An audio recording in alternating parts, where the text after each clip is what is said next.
Hello everyone, welcome to my channel. আমি সুমি চলে এসেছি নতুন একটি ভিডিও নিয়ে। কেমন আছে সবাই? সত্যি বলতে আজকে না ভিডিও করেছি, কিন্তু কথা বলার মতো কোনো ভাষা আমি খুঁজে পাচ্ছি না। আমাদের চারিপাশে এমন একটা মর্মান্তিক ঘটনা ঘটে গেছে, যেটা সত্যি মানে মেনে নেওয়া যায় না। কিন্তু ঘটনাগুলো ঘটে যাচ্ছে এবং একবার না বারংবার এরকম ঘটনা ঘটছে। ধর্ম, ভাষা, মানুষের কাছে কি আর কর্ম নেই? নাকি ধর্ম এটা শেখাচ্ছে ওই যে অন্যকে মারো তবেই তোমার ধর্মের জয় হবে? এটাই কি কখনো কোনো ধর্মে লেখা আছে? আমার তখন ওটা ধর্ম হয় না, ওটা অধর্ম হয়।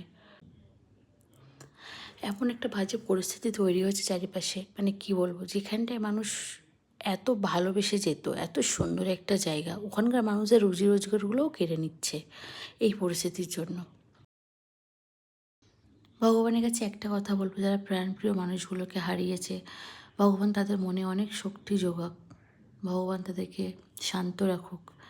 আর যারা দেশের রক্ষার্থে সীমান্তে দাঁড়িয়ে আছে, আমাদেরকে সেফ রেখেছে, তাদেরকে ভগবান ভালো রাখুক এবং তাদের পরিবারের মনেও অনেক শক্তি যোগাক। তারা যদি না ছাড়তো, হয়তো আমরা এতটা ভালো থাকতে পারতাম না।